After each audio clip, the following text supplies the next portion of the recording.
Little known fact, in French, the title of this track is Milou. Okay, that's a Tintin joke that maybe 7 people will get.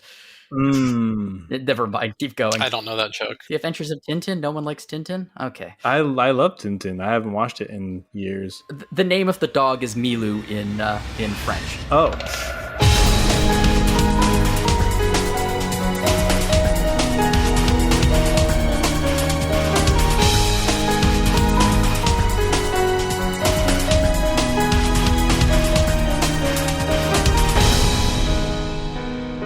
Good evening, everyone. Welcome to episode 70 of Rhythm Encounter. I am Jono Logan, and I hope that you've been practicing for at least a half hour every single day, because this is going to be a piano lesson that you are never going to forget.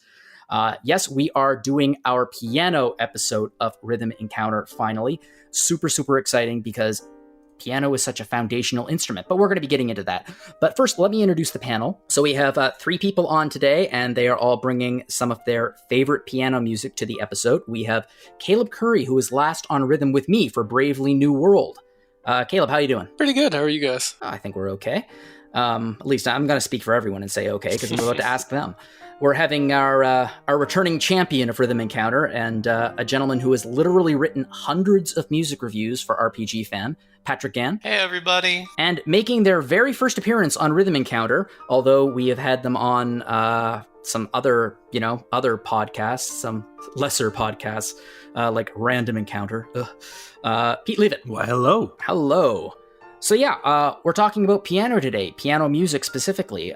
Mostly when you think RPGs, you think like grand orchestral scores, or at the very least, boops and beeps that are trying to be grand orchestral scores. But piano arrangements are very, very popular with albums. As a music theater performer, piano was always foundational to everything that I did.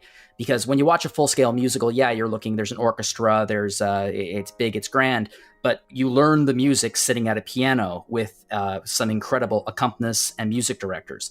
And I've always found it incredibly stunning what a trained musician can do with a piano.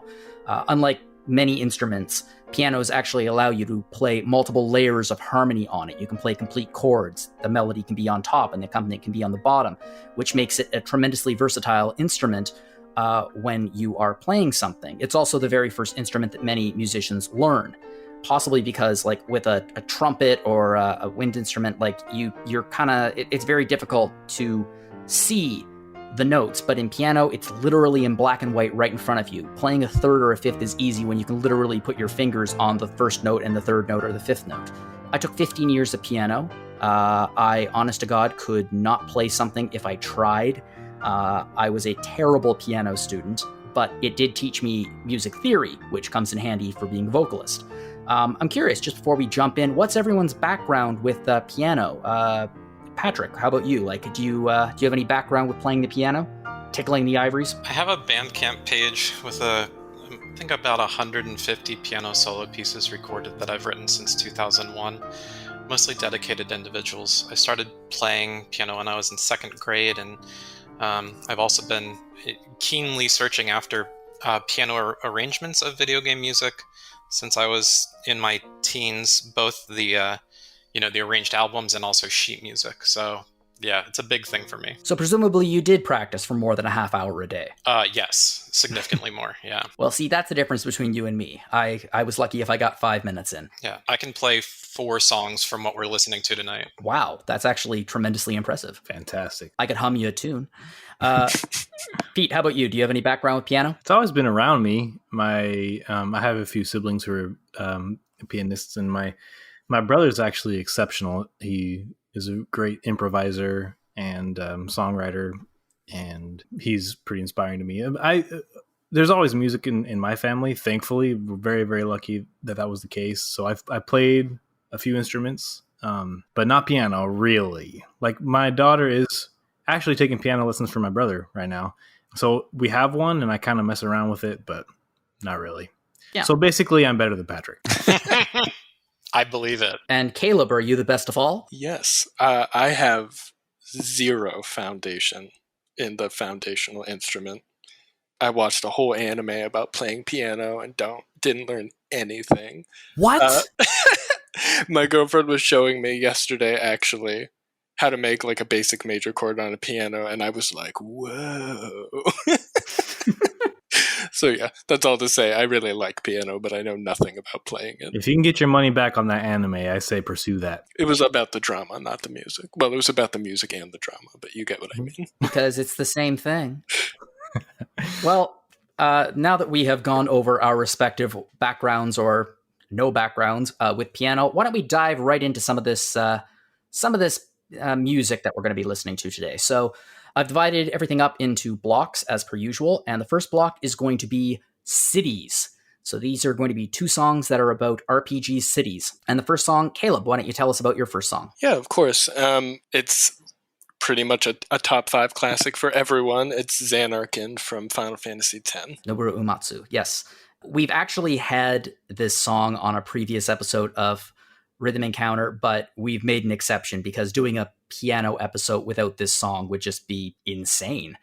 Got to hear it again. Yeah. And Pete, what about you? Your first pick is? My first pick is Mechanical Kingdom from Radiant Historia. Yes, by Yoko Shimomura. Yeah, it's the song that plays in the city of Alistel in the beginning, where your main character is from. So, yeah, we're going to listen to these songs, and we will be back with our thoughts.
So I think it's pretty fitting that Zanarkand is the first song that we're starting off with, because it is literally my favorite video game song of all time.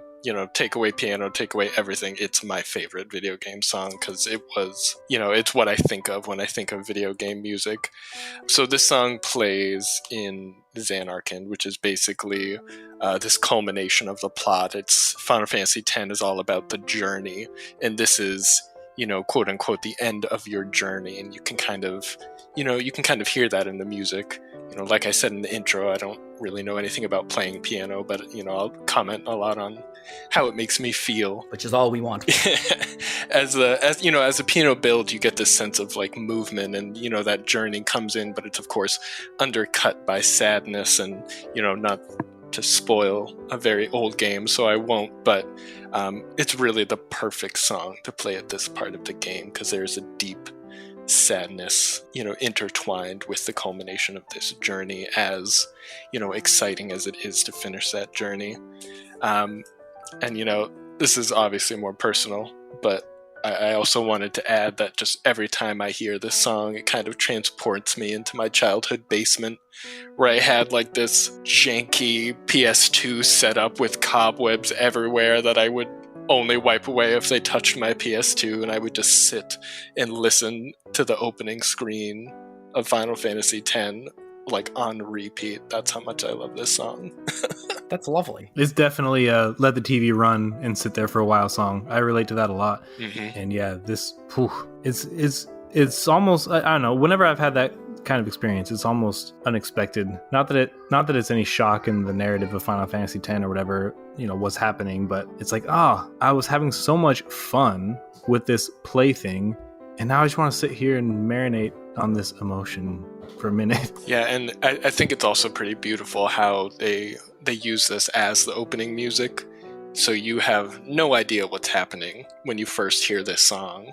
So coming back to it, who knows, like 50 hours into the game, it's a long time, and finally understanding like the melancholy of this simple piano tune is like such an experience. I think even more than being beautiful, I think it's also incredibly smart, because this was the first Final Fantasy on the PlayStation 2, and it was a remarkable jump in technology. This is the first time the graphics were way, way, way more beautiful and complicated and stunning for its time period. There was voice acting, like actual people, or there's voice acting. It's mind-blowing. And in the face of all this technology and this graphical jump and this generational jump, you just have something that is very pure and beautiful and simple, and this incredible piano piece. And I think that contrast is perfect to make the experience of going into Final Fantasy X much less intimidating than it might otherwise be for some players. And then right after you play the song, you hear like a little thrash metal opening for the next scene. So funny. That's actually something else that's really cool, because when you play a Final Fantasy game, you expect it to be the traditional Final Fantasy theme. That's usually what opens it, but it isn't in this case. Zanarkand is. But then when you go to Dream Zanarkand, you are hearing a much more upbeat, almost futuristic version of the Final Fantasy theme. Yeah, the prelude, yeah. Which is a really, really cool addition to it. And at that moment, you're like, oh yeah, this is a Final Fantasy game. I can hear the music. I can hear the do-do-do-do-do-do-do-do-do-do. So not every Final Fantasy has its own like clear opening theme.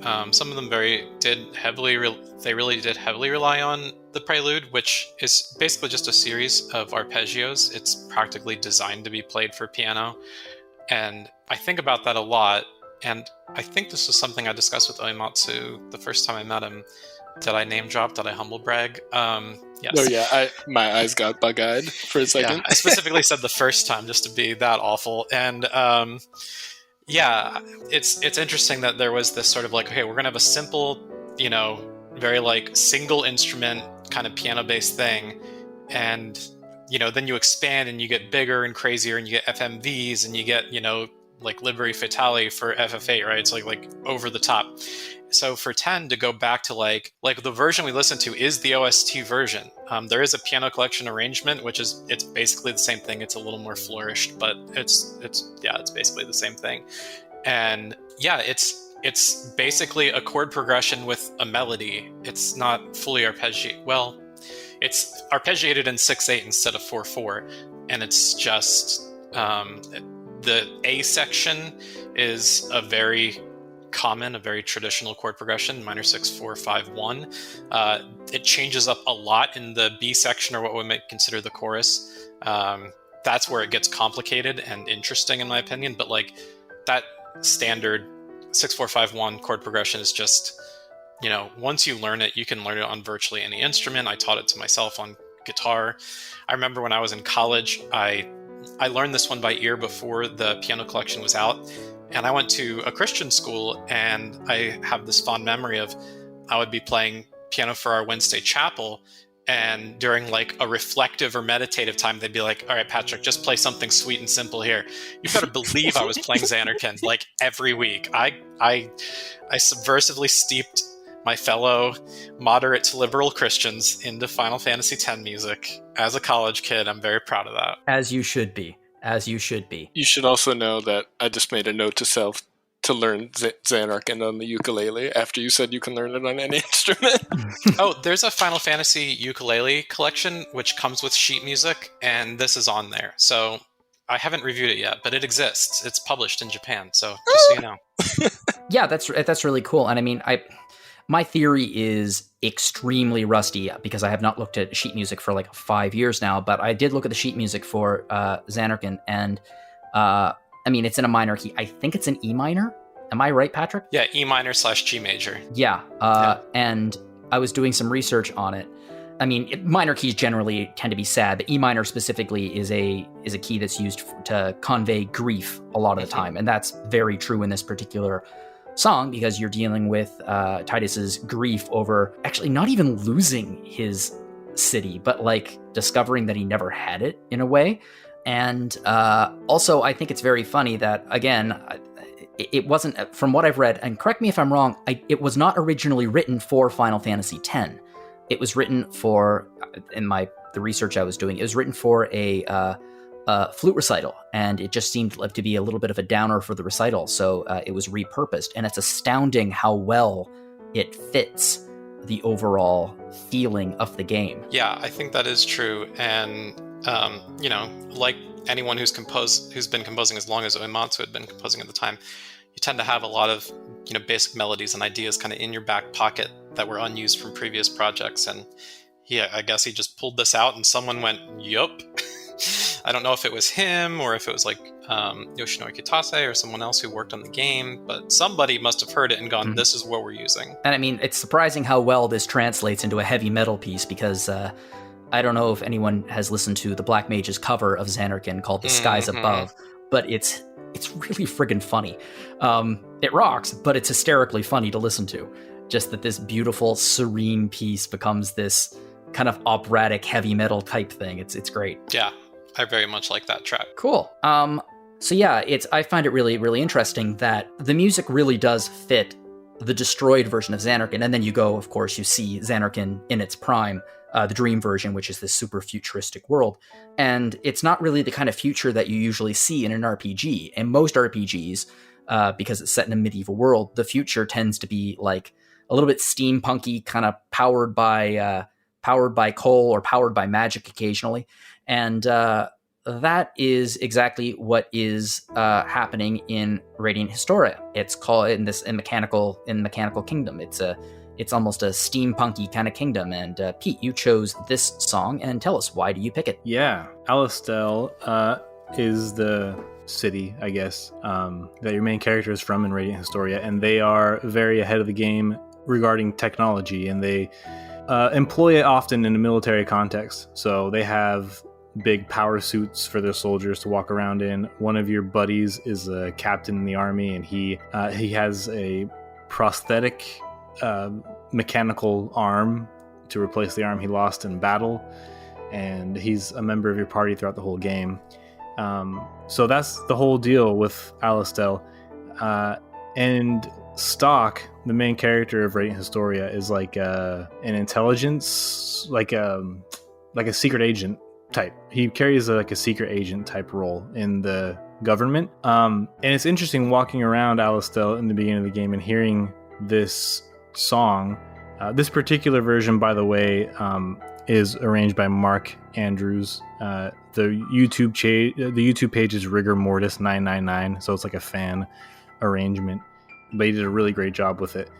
It really does capture all the mood of the original track from the original OST anyway. But as I heard this song walking around this town, and the game takes place during a war, an active war with the rival kingdom, it struck me some of the stories I'd read about, I guess, folks in like during the Blitz time, like during the Battle of Britain, and how you're still in a city, you're still people, you still live your life, but there's this constant threat of bombardment. And it's never that serious. There's not an imminent threat of like an attack. And it would have to, the battlefield would have to reach the city. But regardless, everyone is very aware of the war, and yet they're living their lives. And I think that kind of distant tragedy is something you can hear in the composition. It's something that there's a rhythm to it that pushes life forward. People still need to go get groceries and, fall in love and, visit friends or whatever else. And yet life goes on. Yeah, life goes on. And yet there's this threat just outside the gate. And you're never quite sure when something might go wrong and the enemy might arrive. And so that kind of melancholy is in there too. Yeah, I mean, it's still in a minor key like Zanarkand, but it's a very different underlying sense of melancholy. It's not really loss. It's more like a form of almost, I think despair might be too strong a word. Like resignation, I might say. Yeah, that's a good word for it. Yeah, I was actually on, Pete and I actually recorded an episode about this game on Retro Encounter, so we've already talked about the music a little bit on that, but something I love about this song, and I think it actually comes through a little better in the piano arrangement rather than the original harp arrangement. It was a string something. Yeah, I think it's supposed to be a harp. Yeah, the original used harp, strings, woodwinds, and this is obviously piano. But especially in this piano version, it has this, like we've already talked about, sense of like foreboding and fear that kind of carries throughout it. But I don't know, there's something about it, and I'm sure one of you can tell me why it sounds like this, but there's like this little like glimmer of hope that I can kind of hear as the song progresses. Well, there's a triumphant edge to it. Yeah. And I think that's kind of perfect based on, the plot you've already given us. We're this member of this, warring society, and, you find out very quickly in the game that we're not only, in the war, we're kind of instigating every part of the war from different angles, like we are the bad guys. So, being the hero raised in that element, we are that little glimmer of hope that I'm hearing trickle through the song, which I think is kind of cool. I think there's that glimmer of hope, and it also calls to mind to me a sort of almost jingoism. It's like there's a triumph, because the thing about Alastel is they listen to this prophet type character who has himself a mouthpiece because he's in very poor health. The rumors are he's dead already. Some people are kind of whispering that maybe he's not around anymore, but he has his mouthpiece, which is a general, a military leader. And so he's out there riling up the masses in support of the war effort. And so I do definitely hear the little tiny like slice of triumph in it being related to a sort of exceptionalism or something like that. Like maybe a lot of folks in their heart of hearts are resigned or despairing over the war, but at least outwardly, or some significant percentage of them support the war effort and believe that your opponents are evil and deserve to be subjugated by your by your kingdom and everything. So it's got I feel like for such a relatively simple piece, it's got a lot going on all throughout it, and I spent a lot of time thinking about how to even explain what this song might communicate. I spent a lot of time trying to know what to say, because I did find it hard to explain kind of what I feel when I listen to it. But I think this is kind of what I'm settling on personally. I think I understand where you're coming from. Incidentally, I think that the original version in the game, it's like I said, uses harp, strings, woodwinds, but more specifically, it has drums, and there is a driving sense underneath it.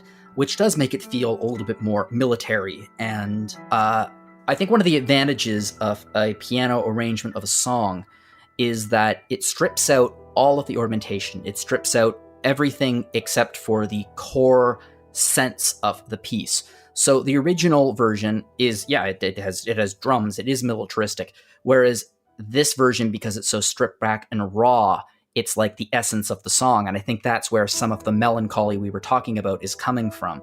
And you can still get that sense of the military and rah-rah, triumphant propaganda, that kind of mindset. But at the same time, you're getting to the heart of the piece.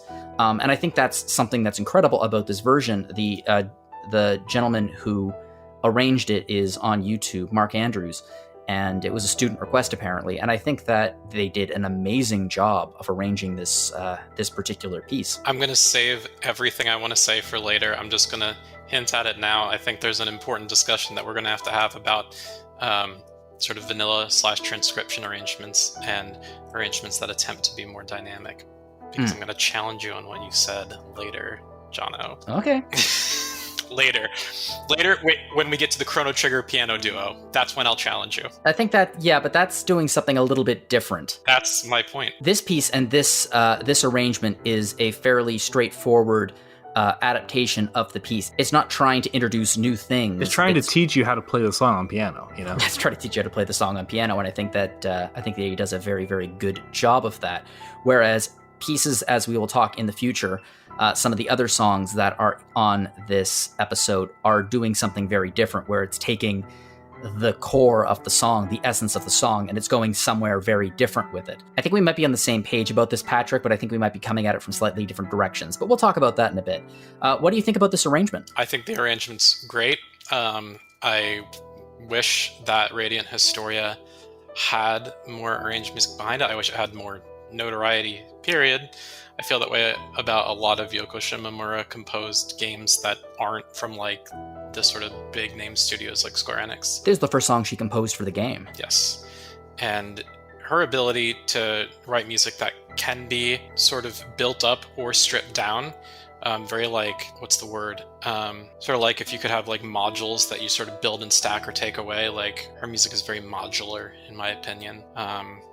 If you look back even to like her 16-bit days and compare it to now, there's some ways in which you could say the only thing that changes the technology, she was just always this good. And so to me, the Mark Andrews arrangement is that reminder that you can strip it back and it's still just that good. It's a beautiful song. That's the bottom line. It's beautiful, and it's a very, very good arrangement. I understand it's a student request, and I think this gentleman really put his all into transcribing this into an arrangement that really captures the essence of the song, like I said. But let's move on now from the city. The city's lovely, but let's move on to something a little bit more small town. Beautiful small town at night, how about? So the block number 2 is going to be Knights. So Knights in RPG. And Pete, you actually have the first song in this block, and why don't you tell us what it is? Back-to-back Pete tracks. All right. This is Ripples of Daydream from a little game, maybe you've heard of it, Genshin Impact. How in the hell did you manage to get Genshin Impact into this? You bring it up everywhere. Well, Genshin Impact has some of the best music around, and there's a lot of piano in it. And as I was playing, since we planned this episode up to now, I was kind of kicking myself at like 20 other songs that would have been just as perfect. But I do not regret this. This is one of my favorites. Yeah, it's composed by Yu-Peng Cheng. And the song after that is going to be mine, and it is going to be Field Night from The Legend of Zelda Breath of the Wild original soundtrack, and that is composed by Manaka Kataoka. And these two pieces are, I feel they nicely complement each other because they're both open world games. They both lean heavily on piano, but they do it in a very different way. So let's give these a listen, and we will be right back.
It was tough to pick a song from Genshin Impact because, first of all, it has what I esteem to be some of the best music. Some of the best music of just about any game that came out recently. And there's a lot of piano in it. And as I was playing it between when we were planning this episode and now, I was just hearing song after song that would have been just as perfect as the one I chose.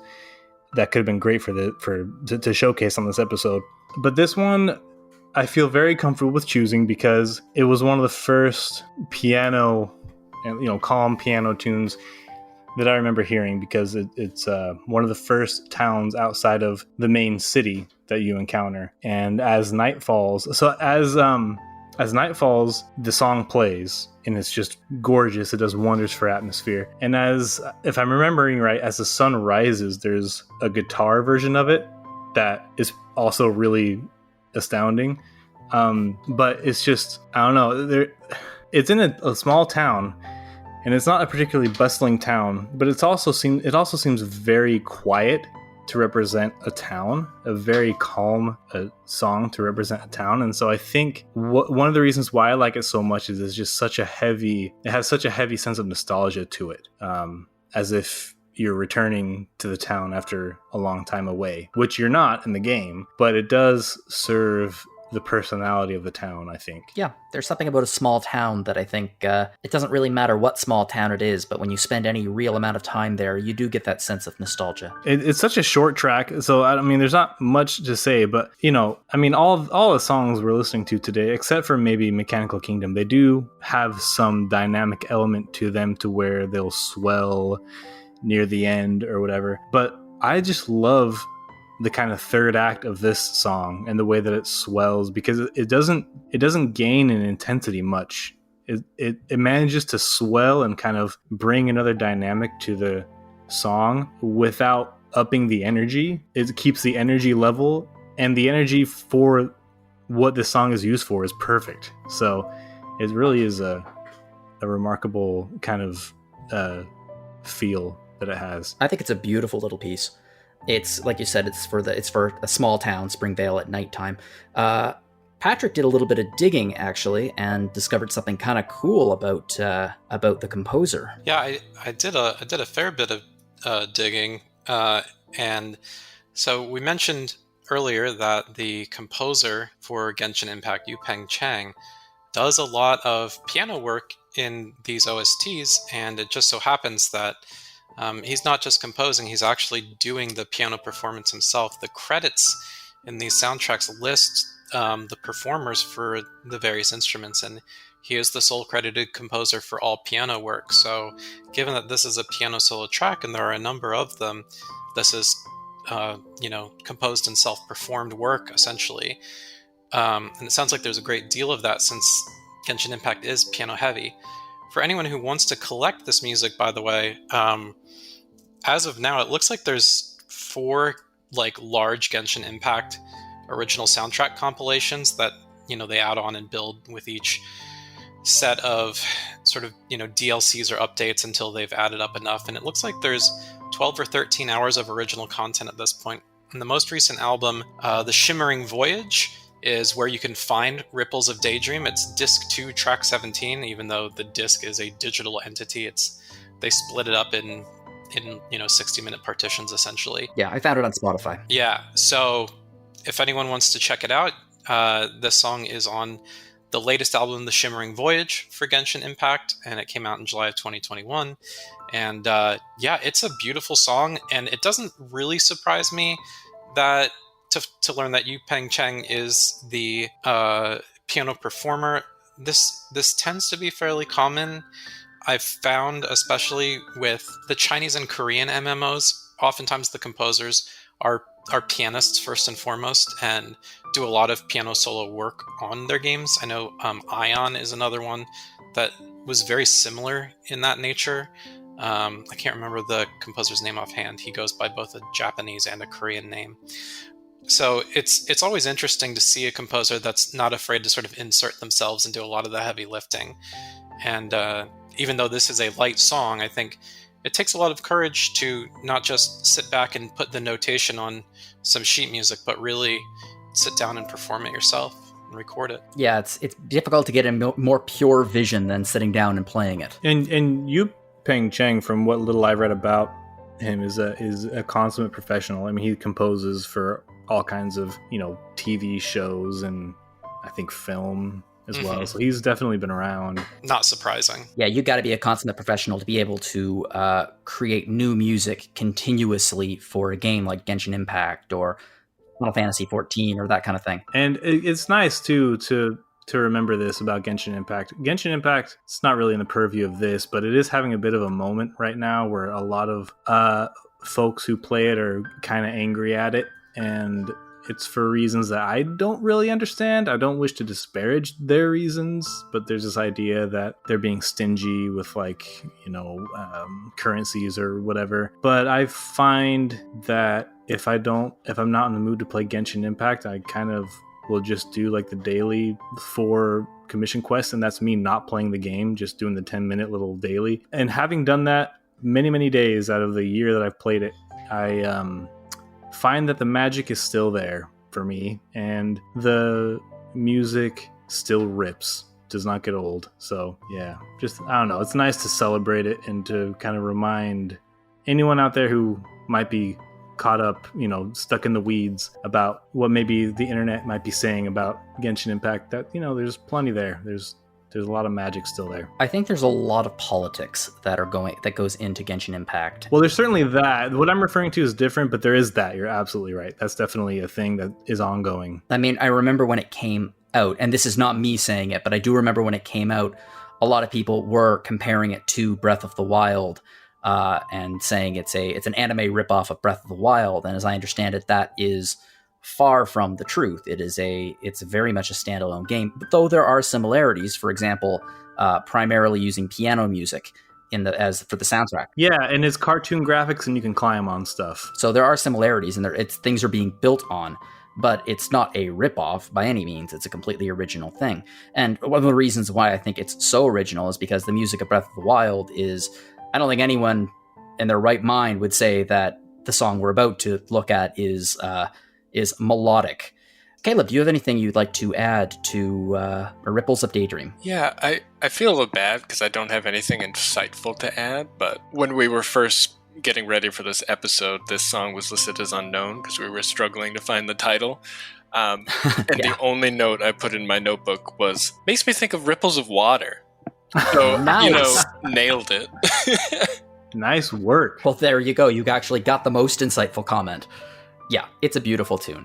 And I think that it's funny how piano is an incredible instrument that is often used to communicate and represent nature. I think it's because it is very pure and it is very simple.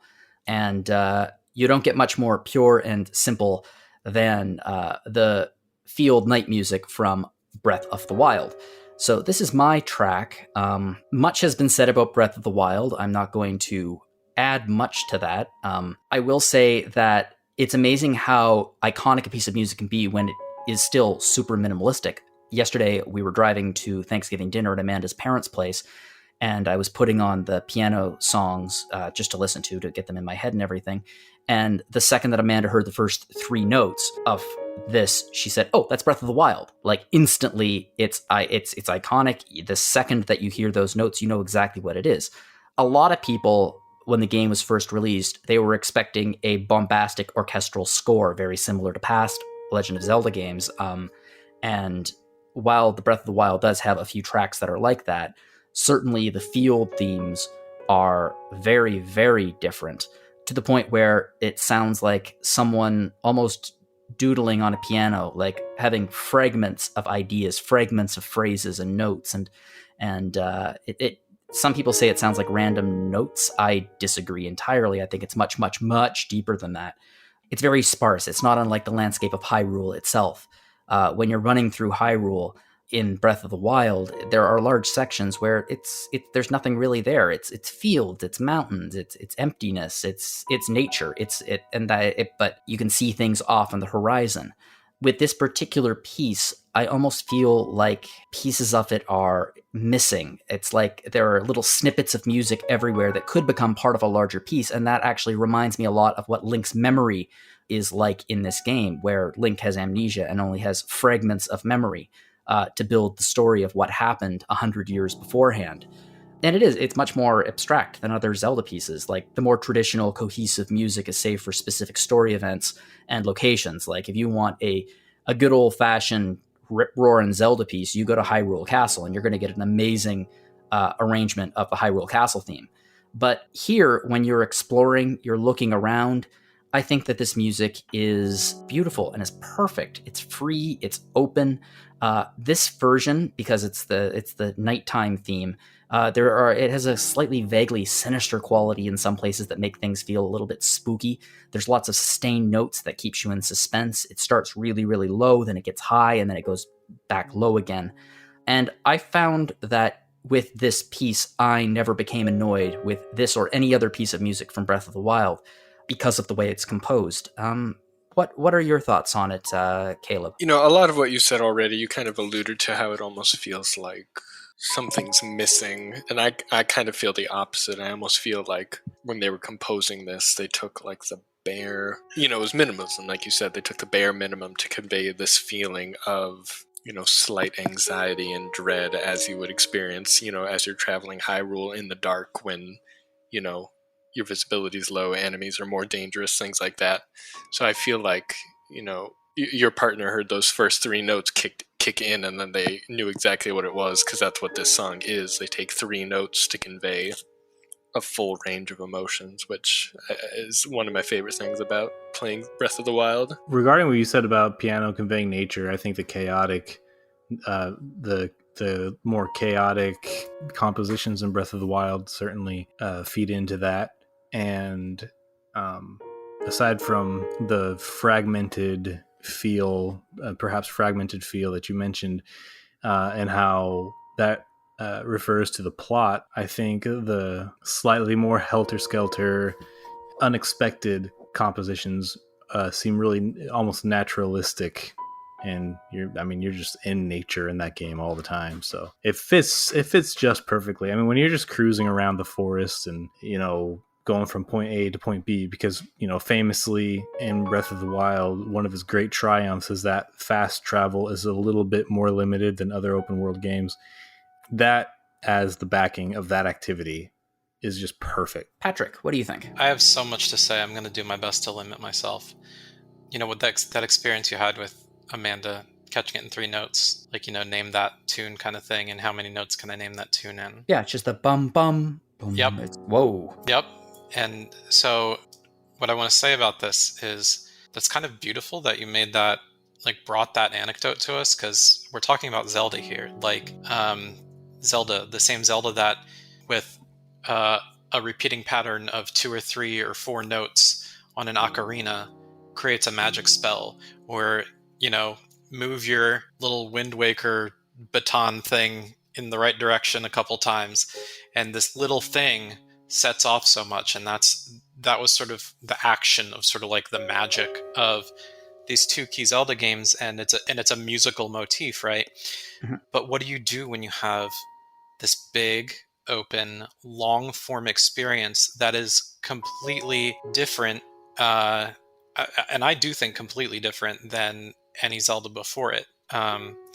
You'd argue Wind Waker, the big open seas, kind of, but but that's a different sort of openness. Yeah, Breath of the Wild Nintendo took a huge risk, and they recognized that they couldn't make music that the way that they had for the previous games, and still make it feel right. You can't be on all the time. You need to be able to pull back for large periods of time, because if you hear the same song over and over and it's big and bombastic and in your face, imagine like we've all, okay, maybe not all of us, but many of us have played a boatload of Ocarina of Time, and we know what that field theme sounds like when we walk out into the overworld. And if you heard that for 120 plus hours, and not just in that same small space, but over what feels like literally like miles of landscape, it'd be a little too much. It'd be a little overwhelming. And so I don't think it would work. Exactly. I don't think it would work either.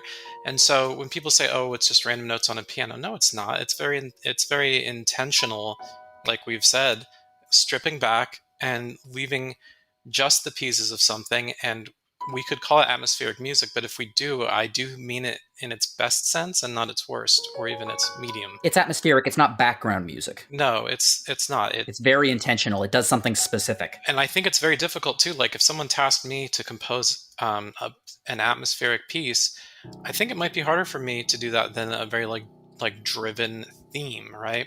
And so but to bring it all back, a song that was meant to be atmospheric and sort of just like felt rather than heard over a long enough period of time becomes just as powerful, to the point where your partner can say, hey, 3 notes in, I know this is from Breath of the Wild. That says something. And the funny thing is, there's actual, if I jump to the middle of the song and she heard like do do do do do, she'd also recognize it in a second. And I think there's just something powerful about the nature of the composition in sort of the softer and atmospheric pieces of Breath of the Wild that, I just like it a great deal, and I think it deserves recognition and notoriety for it, for all the same reasons that Genshin Impact deserves it. If you know how to use a piano well, you can make something very simple and very beautiful, and it can be very effective for all kinds of different sort of tasks in scoring a video game. Absolutely. I think that Breath of the Wild's soundtrack did something that I think part of the reason why some people said it just sounds like random notes. It didn't sound like any other soundtrack. It was something completely new. It wasn't what they expected. It wasn't what they were previously exposed to, and because of that, instinctual reaction is often, no, I don't want it. I want the traditional Zelda theme.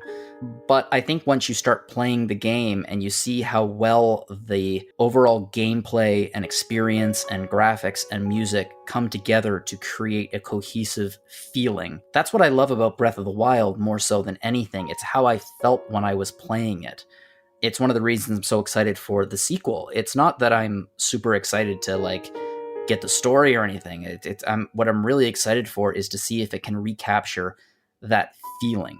And I think the music is going to be a key component of that, and it will be fascinating to see if they can recapture that, the sparseness of it, while at the same time moving things forward into, hopefully, a brighter future for Hyrule. Hopefully, maybe. Because this game is based in memory. Like, Hyrule is a memory at this point.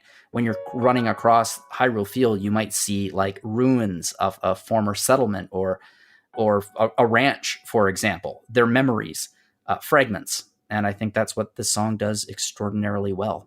So nighttime can be, a little bit spooky, that kind of thing. And it can become a whole lot spookier when you go into a forest, a beautiful forest. And that is going to be block number 3. We're going to be taking a look at forests. And in this section, Kaleb, you're going to have the first song, and why don't you introduce it? My song is Hanet the Hunter, the resident forest dweller of Octopath Traveler. It is composed by Yasunori Nishiki. And Patrick, you have the second song, and why don't you tell us what the name is and who composed it? This song is called Snowy, from a little game you may have heard of called Undertale. It's the forested background area before the very well-known Snowdin Town theme, so it's basically a slower variant of that same song. Composed by Toby Fox, arranged by David Peacock, and performed by Agustin Mayuga Gonzalez for the official Undertale piano collections, the first of the 2. There is a second one. Absolutely lovely. So yeah, we're going to give these a listen, and we'll be back with some thoughts, so stick around.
So I picked this song for a pretty basic reason.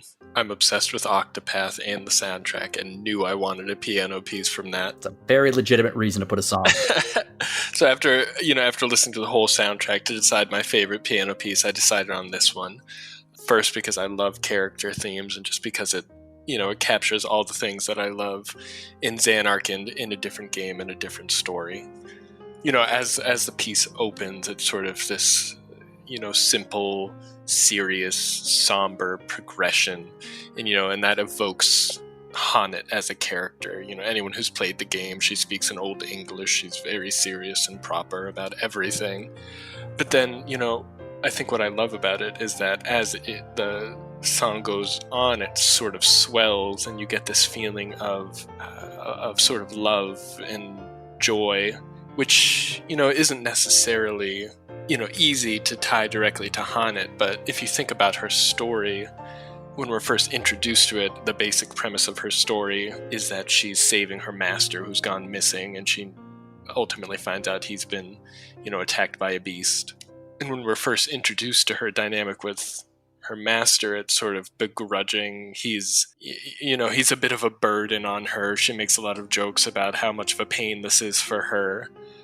And then as the story moves on, just like in the song, you sort of get that feeling where there is more of a connection here. She's not doing this for no reason. This is a labor of love. This is her father figure. So you feel that come in, and it's not a smooth transition either, kind of just like in the song where there's, I don't know what you call that, but where the notes are almost halting and they almost sound offbeat for a second before it smooths out again. You kind of feel that in her journey as she, learns to accept, that she loves him, that she's looking for him because she misses him, and she's not doing it just, to do her duty as a student.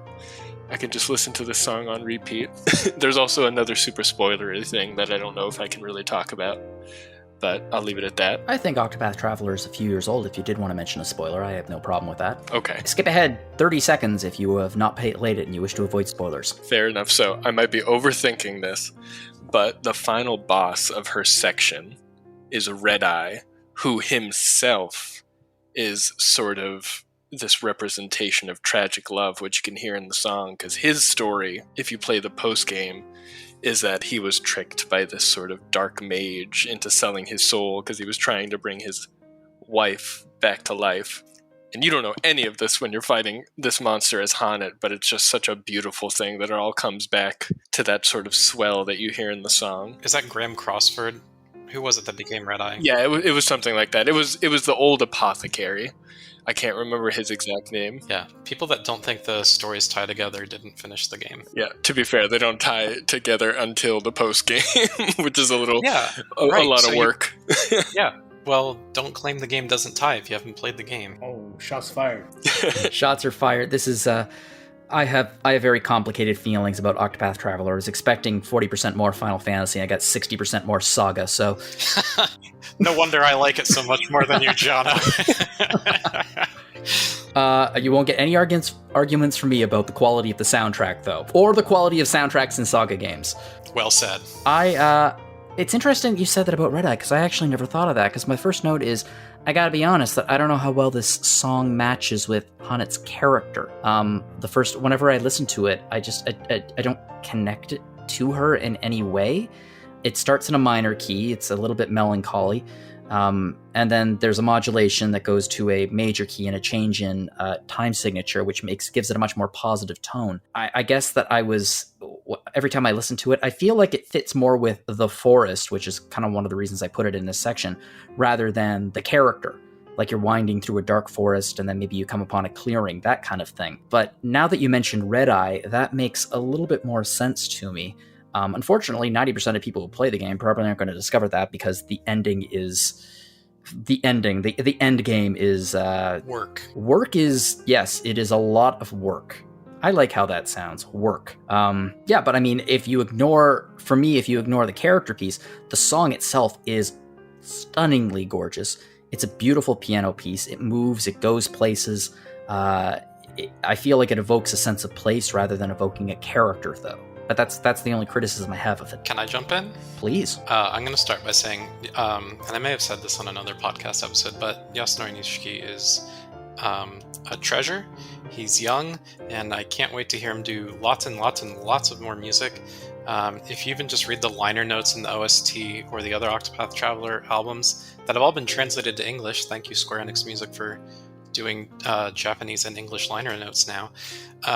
Nishiki is clearly like one of us. Like, he grew up playing the games that we played, and like, he gets it, and so he's taking it to the next level by being like, okay, this is what we would expect and this is what we would get, and I'm going to give you that, but I'm also going to like put some meta spin on it and really be thoughtful about it. And like, the way he thinks about and writes about his own work has me very excited about what he's going to be doing in the future, because there's no question in my mind he's a freaking genius. I feel like the music of this game does exactly what the graphics of this game does, which is it evokes what came before the SNES era of RPGs while moving it forward. It sounds like you remember it. It looks like you remember it, but it's not. It's pushing it forward. Yeah, which is the genius of the game. For me, the genius of this theme song, and I'm not going to disagree with you that it would work perfectly well as an environmental theme. And of course, when you play a character theme, you often play it during dialogue, but if you're talking, you have to be talking somewhere, and where is Hana talking? Well, a town or a forest, and the town is usually in a forest, right? So, so for me, it really does call it memories of the forest. But I do think it serves well as a character theme in the sense that your part A, like you said, it's in a minor key, and then the part B is more joyful. And I think Kaleb used the word love. I think it reveals the sort of duality to Hanet's characterization and Hanet's motivation for pursuing what she's pursuing, which is trying to rescue her master. Your part A, or external motivation, is duty, right? She's being dutiful. It's an obligation. My master's in trouble. I need to go find my master. The guy even asks for help, I think, in a note. But to do it not out of duty, but out of gratitude, and because you feel deep concern for someone, and there's sort of this inner emotion behind that, and that's the change to major, the time signature change, all that. I feel like there's sort of this outer inner duality to who Hana is, and Hana's sort of more inner or softer side is only in the dialogue. It's only very briefly sort of revealed. Most of the time she does keep the stoic exterior to her, but I think the part B is just hinting at the fact that she's not all stoic. That's my take. Pete, how do you feel about it? I've not played Octopath Traveler, so I don't have the insight with the character or the context of the game, but I love where it goes. I mean, it's been mentioned before a couple times, but the minor to major shift, I'm always a sucker for. The way that it swells is really nice, and it warms up, and it is, I don't know, it's beautiful. It's beautiful as background music. I'm sure it's great in the context it's found. And just the melody is really nice, and has some little unexpected bits as well. So it's really beautiful. And, you know, Octopath Traveler is on my list, so I should get on that and get that context. But it's really nice without the context as well. Yeah, I agree. The music of Octopath Traveler is exceptional in a way that I think few other soundtracks have been. And there's been a lot of good soundtracks, but this one really stands out to me. Yeah, but I mean, if we want to talk about soundtracks that stand out, I don't think that we need to go any further than Undertale. And this song, Snowy, it's a forest theme. And Patrick, it's your tune. Why don't you tell us a little bit about your thoughts? Yeah, so I think anyone who's done even the smallest bit of looking into Undertale, if they haven't played it for themselves, and if you haven't, what's wrong with you? I'm working on it. Toby Fox is a genius. The vast majority of the game is made by him.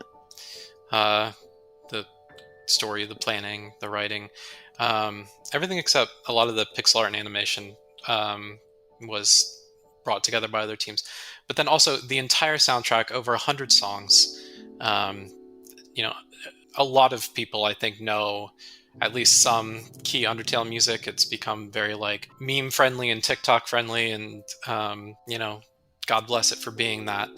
I'm a sucker for the more serious moments. For example, like Heartache, which is the battle theme with Toriel, is one of my favorite songs, and there's also a great piano version of that I almost used. But I decided to do Snowy, which, as I mentioned earlier, is the music that plays outside of Snowdin Town. It's the same melody, it's just slower and a little more ephemeral, ethereal. So it's almost like if there's a party going on in Snowdin Town, you're hearing it from a distance, but you're still in the woods, and you don't even know when you're first playing the game that that's what you're going to be coming up across. And so the piano arrangement, and this is for the official Undertale piano collection, which was published by Materia Collective, and has a sheet music book, both digital or physical. I highly recommend people get it. This is the only song I'm capable of playing off of this because they are very hard arrangements. Thank you, David Peacock. But Snowy is one that I was able to wrap my fingers around. It's as much fun to play as it is to listen to. It's a very beautiful song that's sort of playing in this modal space between major and minor. Sort of like if people know like Dorian mode, like that's where it's tending to play around. As far as scales go and tonality goes, David Peacock's arrangement is definitely of a more impressionist variety, like Debussy or Ravel, and the performer Agustin Mayuga Gonzalez, who returns and also performs on the second Undertale album, and I think also the Hollow Knight piano collection, which is very good. Makes me wish it was an RPG so we could do a rhythm episode on it. Honest to God, yes, I agree. But David Peacock and Agustin Gonzalez are together. They are a force to be reckoned with. The whole album is amazing, but Snowy is the softest and most haunting piece of it. It stays very like I used this term earlier, like vanilla and transcription-y at first, but after about a minute, David Peacock does some things that the original song just does not do at all, and it gets into some really interesting territory. I mean, it really is like a very like full-bodied arrangement. It's a lot of fun to listen to. It's a great piece to, listen to while you're doing homework or reading or just sort of chilling out. But yeah, when it comes to snowy forest environmental music, like taking the Snowdin Town theme and just going, well, let's just slow it down, make it a little more eerie. It's kind of like taking the field theme and, well, it's nighttime now, right? It's kind of that sort of shift with the theme, and it works very well, in my opinion. Undertale is a game that's been on my backlog forever, and I've made the decision that it's going to be the next game on my backlog. Now that I finished Metroid Dread earlier tonight, I think I'm going to start up Undertale. Oh, congrats. Yeah, I'm really excited to try it because I've heard, it's Undertale. But I don't know anything about it because I've been trying so hard for years to remain unspoiled, and I have, for the most part, remained unspoiled. But what I do know is that, yeah, there are some traditional RPG mechanics, but there are a few things that are a little off-kilter about it in places. And I feel like I don't know the game, but I feel like that could be reflected in the song slightly, because when it starts out, it gave me the mental image of snow falling in the forest, a pretty traditional RPG, winter forest music, that kind of thing. Like, it's not something that struck me as particularly strange. It was beautiful, but it didn't seem strange. But then at about 110, when instead of going back up to the D, it goes to the C sharp, it added this note of incredible dissonance that just made me go, wait, something is wrong, something is different, something is a little off about this. And it caught me in a way I wasn't expecting. And I'm kind of hoping that the game does the exact same thing. From what I've heard, it will. But then when I kept listening to it, the thing that really this might just be my background, and I can't give you a specific example of it, but at about 140, when the song starts to resolve and starts to get towards the ending, it reminded me so much of a Sondheim piece, of Stephen Sondheim. I don't know why, but there was something about the music, there was something about the way it played. It reminded me of the end of a piece, like in Sunday in the Park with George or something like that. And it knocked me on my ass. Because I'm music theater. we worship at the altar of Sondheim. And the fact that there was something that evoked that feeling for me just made me go, oh, yeah, this is a game I need to play. And I will. Well, I mentioned the term impressionism before, and Toby Fox definitely has that in his repertoire, just in the composition. Though I think David Peacock brought it out more in this arrangement, and I think Stephen Sondheim, more than anyone major in the world of modern theater, Broadway theater, he introduced impressionism into this sort of musical theater vocabulary. Which was a dangerous move, but I mean, gosh, just listen to Into the Woods. The payoff is huge. Yep, Into the Woods. Listen to Sweeney Todd. Like anything he's done. Even his pastiche of past works that sound a little bit more traditional, like Assassins, still does incredible things. Anyway, this is not a Sondheim. If I could get away with doing a Sondheim episode of Rhythm Encounter, I would, but I can't.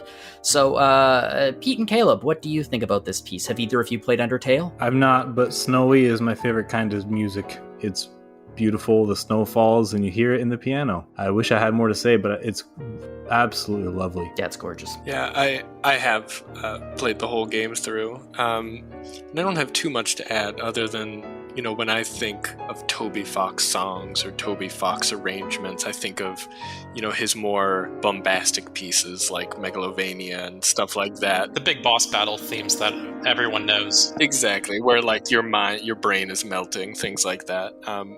And Undertale is just filled to the brim with those in-your-face, really dynamic, crazy songs. So I think on top of being just a beautiful song in its own right, Snowy sort of sets itself apart because it's this sort of early game song before some of the insanity sets in, and so it's tonally just so different from a lot of the rest of the soundtrack, which I think makes it even more special. I think it's a gorgeous piece. I mean, it does so much, and I haven't even played the game, and I'm very excited to see how it performs in the game. I'm excited to hear your reactions after you play the game. I have to get on Deltarune myself. That's another reason why I was looking at Undertale. I was like, okay, yeah, this seems like a good time to jump on. Yeah, I'm behind. I have to play Chapter 1 first. So we're both behind, John. You're just a little further. I'll catch up. We'll get there. We'll get there together. I also have to play Metroid Dread tonight. It's so good. It's so good. I'm psyched. Okay, well, let's move on to our last block. So we've had a bunch of town themes, forest themes, we've had night themes. So in that spirit, I've named block 4 Square Enix Flexing. I'm slightly biased, but there are a few people that do like piano arrangement albums like Square Enix. Some of them, I mean, Patrick, you would know better than anybody. So we picked 2 songs. They have 2 songs here that I feel exemplify the best of what Square Enix can do with piano. So why don't you introduce our first song? I've pulled Crystal Cave, which is music from Final Fantasy III off of the album Piano Opera Final Fantasy 1, 2, and 3. This is arranged and performed by Hiroyuki Nakayama. Of course, being Final Fantasy III, it's composed by Nobuo Uematsu. Yes, and I have picked Chrono Trigger Piano Duo version. It's composed by Yasunori Masuda, and it is arranged by Takuro Iga, and it is probably my favorite. This might be my favorite piece of piano video game music I've ever heard. So I am super excited to talk about these, and we will be back in just a second. So please enjoy these tunes.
I'd like to start by just acknowledging not only was Crystal Cave such a good piece to choose to arrange and perform for piano, but I just want to acknowledge how happy I am that piano arrangements for Final Fantasy 1, 2, and 3 even exist.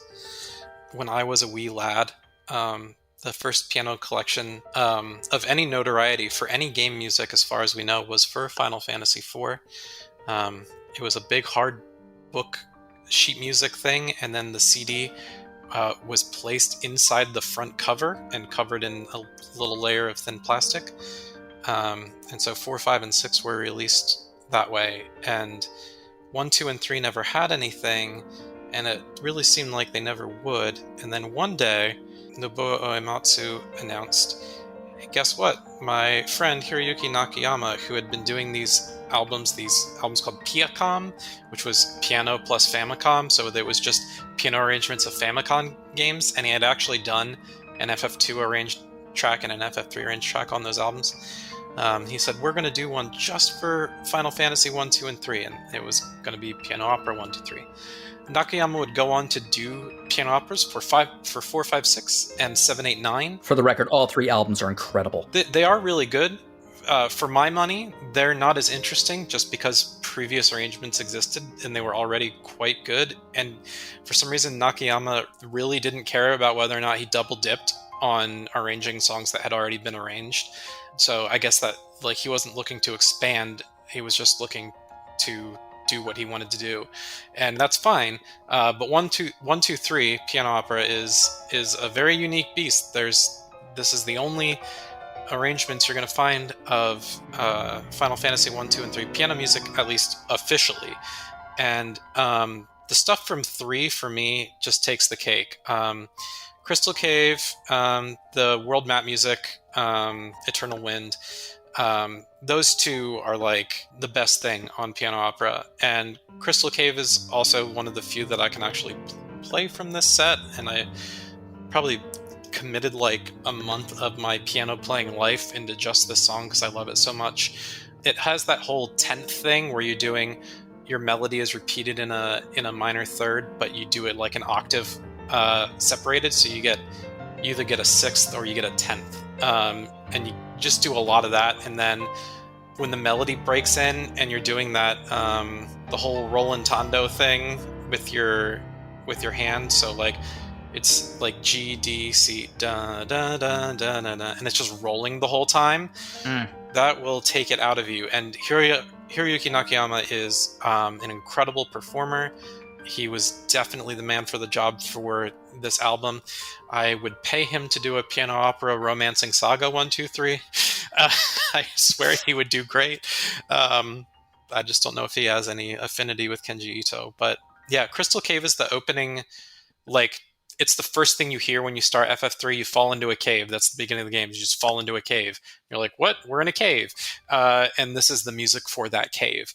So yeah, I just have a lot of happy memories of this song. I think it's an important piece of the Final Fantasy music history. It's an important piece of music for recognizing the contribution of piano arrangements to VGM. So for me, there was just a lot that was so significant to this piece specifically. I had to include it. I think that you made the right choice. I think that what this song does in the game is remarkable. I mean, Final Fantasy 3, it might be a record. It throws you right into a moment of peril. The inciting incident is not there's airships flying across the sky or there's a city on the horizon and you're in mech suits. You fall into a cave and you hit the ground, and all of a sudden this foreboding music starts playing. And I mean, on the NES, it also sounded. It was almost. I feel like they used the sound chip to its best effect. Yeah, the Famicom sound chip was being pushed to its limit with this track. Absolutely. It really, really was. But it's not just. It doesn't just hit you with this feeling of peril, because there's also this sense of wonder and grandeur, like magic, surrounding it. The bridge of the song, it reminds me of some of the best Final Fantasy cave themes that are to come. This is exactly what I would expect from a piano arrangement of this song, while also exceeding all of those expectations. Just nailed it. Yeah, I'm going to jump back in real quick and say, yeah, I think it really does set a standard for good early dungeon music. Like Find Your Way from Final Fantasy VIII is a personal favorite. Another one that I love playing on piano.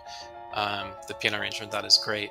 And it actually uses a very similar modulation, the start on the minor 1, and then you go up to the minor 4, and then you put a sharp on that 4th one, so you can either change it to major 4, or it's like a... Oh, I can't even remember the name of it. But like you're augmenting. Like, so if you were in A minor, you go ACE, then ACF, then ACF sharp, then back to ACF. That pattern is like an Uematsu, like tried and true thing to do in dungeons. And as far as I know, the earliest time that he ever does it is in Crystal Cave, and he goes on to do it in almost every Final Fantasy after that. So that's another reason, like from a game or music theory standpoint, like this song is very important. Yeah, I'm actually super pumped to play. I bought the remastered collection. So I played through some of Final Fantasy IV. I haven't started Final Fantasy III yet, but I'm very excited to play it because that's the one Final Fantasy game. I didn't even play the translation. I played the DS version, but I've never played the original, and this is the first chance I've gotten to play it. So yeah, I think it's a great cover. So let's talk about Pete, how are you doing with Final Fantasy III? I love how different it seems to start from the NES original. The NES original is iconic in like head and shoulders. I mean, NES music is great. I love the music in so many NES games, but this one here, as far as going beyond like blues rock or prog rock and actually putting you in a place, it does it just about better than most other NES games I can think of. And this piano arrangement starts off really, from my layman's perspective, really kind of messing with it, tooling around with it. It's kind of wispy at first. It's not getting there. It's not stating the melody right away. Yeah, you know, when you're engineering, when your sound engineer is doing music on the NES, it's hard to get it to not be just like a linear tempo, you know. Whereas piano music, that's like the thing, is the tempo always breathes. And then this one, it's built right into the composition, into the arrangement itself. And then it picks up and sounds a bit more familiar. It's outstanding. Yeah. Kaleb, how do you feel about it? Yeah, I mentioned when we were talking about Zanarkand about how nostalgic it makes me, and Final Fantasy III is actually my second RPG probably, because I finished Final Fantasy X and I was like, oh, that was incredible. So I went to the store and bought the first thing that had Final Fantasy on it, which happened to be the DS version. A lot of what I was thinking has already been said, but kind of going back to that idea that Jono mentioned, where this is the first dungeon, you literally fall in a hole. But as someone who was still figuring out kind of like how much I loved RPGs, I still remember this sense of being transported to a new world after you fell through that hole. And you can kind of feel that in the music. It has a sinister sense of being transported to a new world, you know, almost like you're being followed in the shadows. But that feeling of transportation is still there, and I think that's my favorite thing about the song. It's an incredible song, and I think it's an incredible arrangement of an incredible song. Yeah, I think it really is one of the strongest songs. I mean, the OST for FF3 has 40 plus really good songs and then a bunch of jingles, and I wish there could be a whole album of piano original music just for FF3. It is longer than 1 and 2 combined in terms of just strict composition, I think. Someone can fact check me on that, but I'm pretty sure I'm right. So, like, it's great music, but Crystal Cave, Eternal Wind, and Boundless Ocean. So, dungeon, field, and, you know, you're sailing on the seas. Those 3 are, like, top-notch, incredible songs. Great piano arrangements all around for them, but Crystal Cave is what did it for me. I think it's just so powerful. It sets the tone for the game. Yeah. Another song that sets the tone for a game is Chrono Trigger, which makes sense because it's, you know, the title of the actual game. I think that everyone has very fond memories who have played Chrono Trigger as a kid or even as an adult of getting this, like, almost movie trailer-esque highlight reel of the game that plays after the opening credits. It's iconic, it's amazing, and the music that plays over it is just amazing. It's Chrono Trigger. it might be one of my favorite pieces of video game music ever, both because I think it's a genius little piece of music, but also because of my memories with it. And this version of it might be my favorite rendition of it. It starts out with a fairly standard, straightforward piano duo version of the Chrono Trigger theme, which is wonderful. It's identifiable. It sounds like Chrono Trigger, but it's exactly what you would expect. There's no surprises there. It just sounds like a really, really great version. I don't really think it prepares you for the level of insanity that's about to happen. So then they finish the theme, and then the middle part starts up, and I cannot imagine that it's improv. I cannot imagine it's improv, but it sounds very improvisational. The two pianists are bouncing off each other. They're having fun. They're playing off each other. It feels like improv to me. The notes are completely different. Like, at no point in this particular section are they're using a lot of the same chords, but it's very, very different, but it's still identifiable as the theme from Chrono Trigger. It's just this beautiful little piece of madness in the middle. And then it just stops. It just stops. And then a very slow, very beautiful, and very simple rendition of the theme comes in. And it's quiet and it's calm, especially after all of the chaos that just happened. And then they start playing the theme from Chrono Trigger, like, jacked up to 11. It's I don't want to say cinematic, but it is. Like, all of a sudden, it's like Chrono Trigger in widescreen. It's two people going absolutely mad on piano, and you could feel this is the kind of music that would be playing as they're flying through the sky, about to land a strike on Lavos in 1999. Like, busting through the core. It's just astounding. And I have to say that if your heart doesn't start pumping faster when it reaches, I think, 5 minutes and 21 seconds, then you should probably get your heart checked, because there's something wrong.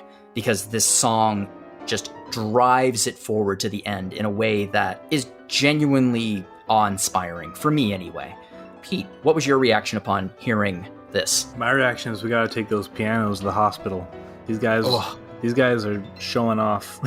Maybe the pianos, maybe their hands to the hospital at this point. Maybe so, yeah, maybe the piano won that fight. But it's a celebration of the Chrono Trigger theme. I mean, it reminded me, I guess anytime I hear anything related to Chrono Trigger, it kind of triggers these memories. But I was playing this game as a kid, and we had a cool computer lab teacher who I told him about something, and then from what I told him, I'm trying to be as vague as possible, he started putting a whole bunch of emulators on the computers in the computer lab, so when we were done, we could play like Super Nintendo games or Master System games or whatever. What a cool teacher. Yeah, he was a cool teacher. And so before that happened, I was playing Chrono Trigger at home via one method or another.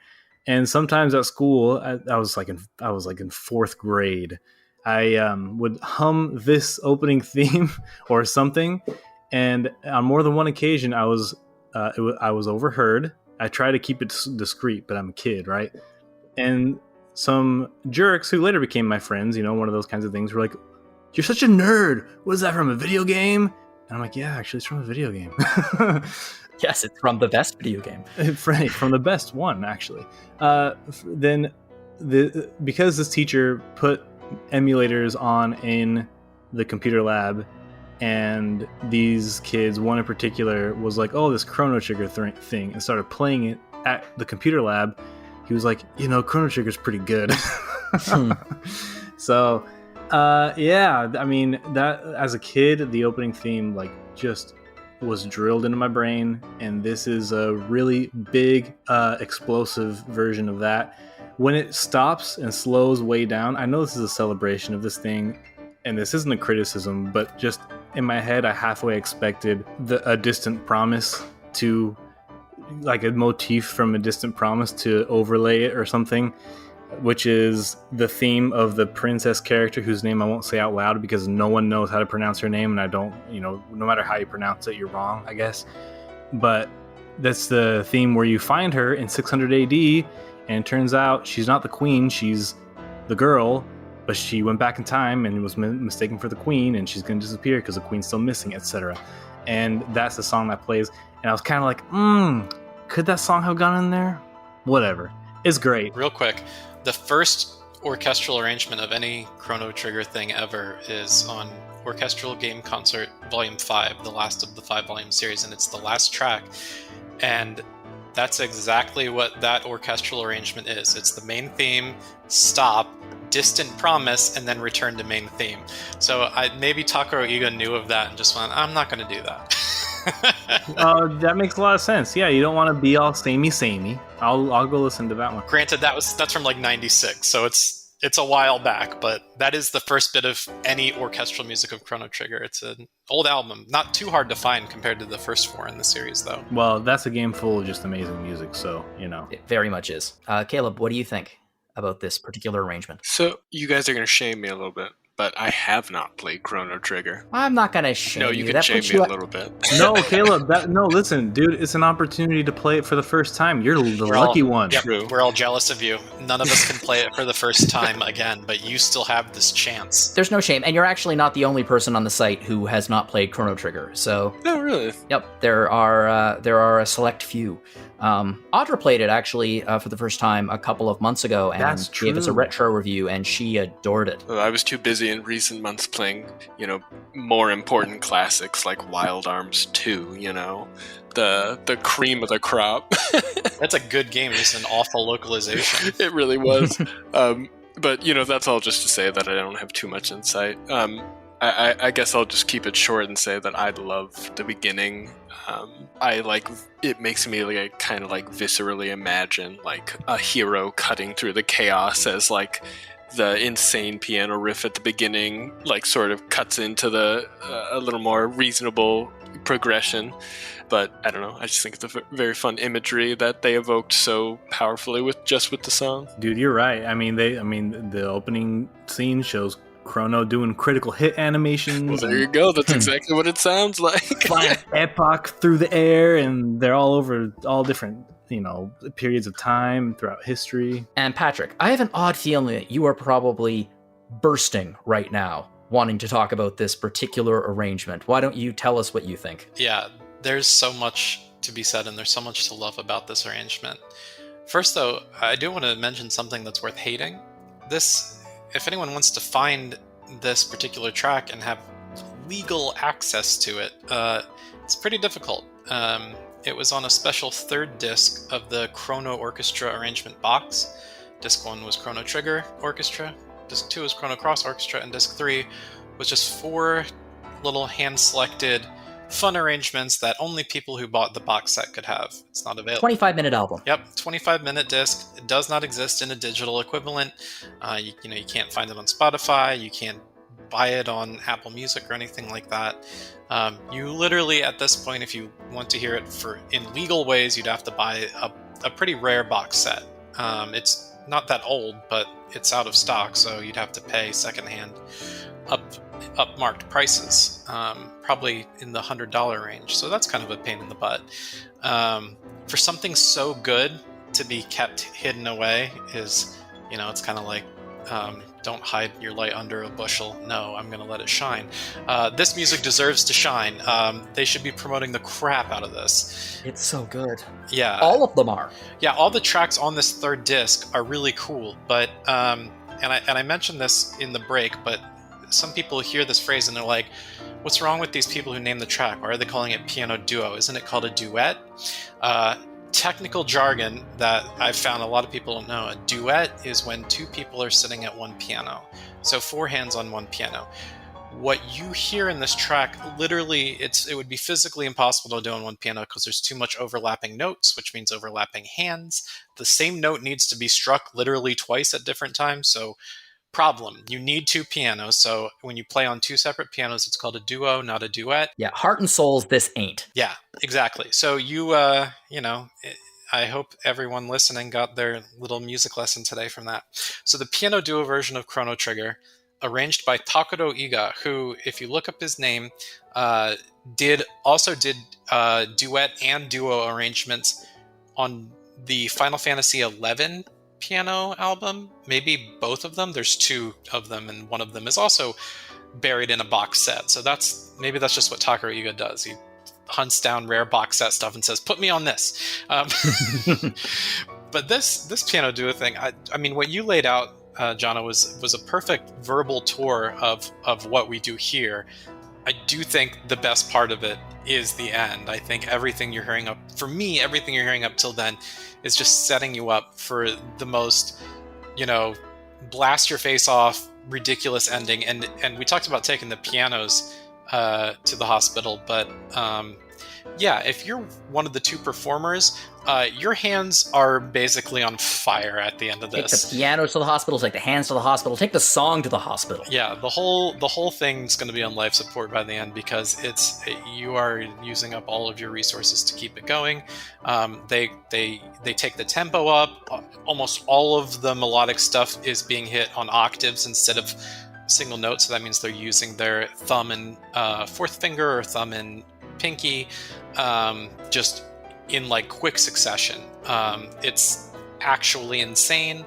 If I listen to it too much, like if I listen to it like 3 or more times in a row, I get a headache, which isn't a bad thing. It just means that, it's like a good dessert. Just one, buddy. There's so much happening in it. Yeah. And really just that last minute, everything up until then is just like fun and worth it. And then the end is the payoff. It's so good. I hate to say what I want to compare it to in my head, but can you edit this out if it's wrong? Yeah. It makes me think of sex. All right, I'm done. I mean, I think that's a subjective comparison. That's a subjective understanding of sex. Yes. It is not a subjective understanding of the song, though. We're gonna give the rhythm encounter disclaimer. Your mileage may vary.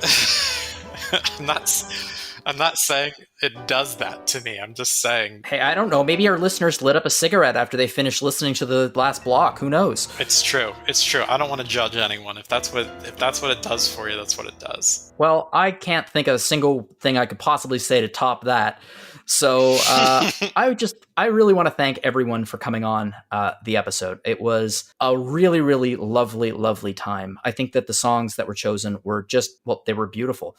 They were heartwarming, they were tragic, and I think that some of the insights that you three brought forward really made me think about them in a different way, and I appreciate that a lot. And hopefully the audience does as well. Indeed.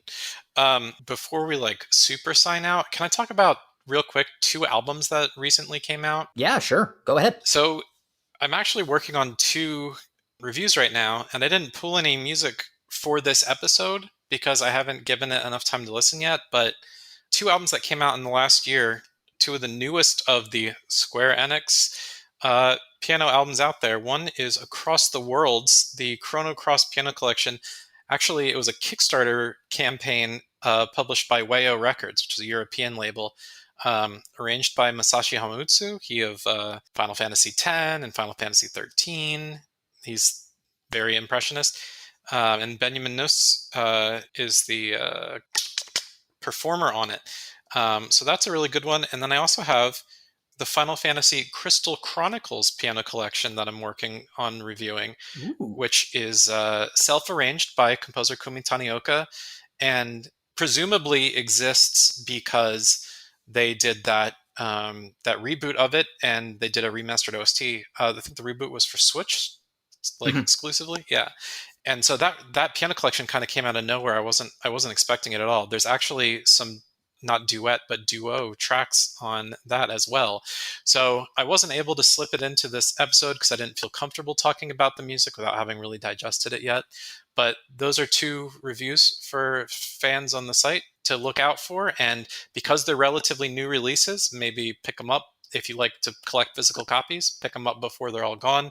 Even though Chrono Cross was a Kickstarter one, I do think they're selling it digitally and maybe selling CD or vinyl as well. So definitely worth looking at that at Uematsu Records shop. And then Square Enix published the FF Crystal Chronicles album. So 2 great, and that's just this year, and that's just Square Enix. If you want to find good piano game music, there's stuff coming out all the time.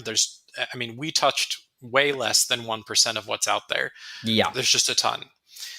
So I just wanted to put that in. Thanks. My pleasure. Absolutely. There's lots to look forward to there too. And actually there's lots to look forward to with Rhythm Encounter. We are back in full every second Monday, alternating with Random Encounter. And in 2 weeks from now, we are going to have an episode called Press Start, which is going to be a collection of title theme music. And after that, we are going to be doing one on game music concerts. And I think I'm going to be on that one. So I'm looking forward to that. But in terms of stuff that's already released, the last episode was our Final Fantasy XIV episode. You've heard everyone on all of our podcasts rave about Final Fantasy XIV and rave about its music. This is a good opportunity to give it a listen and hear what you've been missing if you have not started playing it like me. And it actually ends with my all-time favorite rhythm blooper of all time. I was so happy with the way this episode ended. We also have lots of random encounter coming up. Our last episode, which was last week, it was a deep dive into the Tales series because we had So You Want to Get Into Tales. That feature came out a few weeks ago. So we decided to do an episode of Random to talk about that and talk about Arise. And so give that a listen. If you would like some retro games, and if you're listening to Rhythm Encounter, you probably do. Retro Encounter, they just finished a 2-part game journal about Persona 2 Eternal Punishment. Really great stuff. And hey, if you love quiz shows, if you're a Jeopardy fan, make sure you go back and give that a listen. The quiz show was a few episodes ago, and it's very good. It's very funny. I was on it. I will not say whether or not I won, but it was a very good time. And you also should not forget our sister podcast, Phoenix Edge. They cover the latest news in RPGs, so give those guys a listen. So before we go to our bonus song, I just want to give everyone an opportunity to say where you can find them. So, Kaleb, where can our listeners find you online? Yeah, you guys can pretty much just find me on Twitter. I still have not posted anything, so maybe that can be a little challenge. Get someone to get me to post something. I'm literally about to just type his name and be like, Kayla, respond to this. No! But then I'll fall into your trap by typing no. Patrick, where can we find you online? Much like Kaleb, the best place to find me is on Twitter at Gameadactyl. Unlike Kaleb, I'm very active on there, and you can get a pretty good look into every aspect of my life, though I do talk about game music a great deal on there. And Pete, where can we find you? You can find me on Twitter at PeteBarbero1. You can find me on Twitch at RG Halfpenny if you want to watch a lot of Mech Warrior 5. But I'm also playing some RPGs, and I'm getting my retro setup going for that. But if you want to talk to me for some reason, why would you want to do that? But if you wanted to, I'd welcome it. And that's just on Twitter. I'm just there. PeteBarbero1. Cool. So I just want to thank everyone for coming. Like I said, this was a great episode. Really pleased about how it turned out. But we are not done. We still have our bonus song. So please take it away, Patrick, into our bonus song. All right. We're going to be listening to a beautiful outro, a short track. And if you watched the Final Fantasy X-2 promotional materials when the game was still in its being made, this was a piece of music that I didn't even realize was an original piece of music because I thought it was the character Shu Yin playing some classical piece, but no, the song Nightmare of a Cave is actually written by the composers Noriko Matsueda and Takahito Eguchi, and it is track 8 on the Final Fantasy X-2 Piano Collection. It's just over a minute long, and it will blow your socks off. Everyone enjoy this song, and we will see you again in 2 weeks. Thanks, everyone. Bye.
Hey, before we go on to the next block, I'm just gonna I need to take care of something with my kid real quick. Thank you. If you want to zip up, yep. It's not like this isn't going to be showing up in the episode. Oh, some of it might. I might include Pete being a good dad as one of the outtakes. Aww.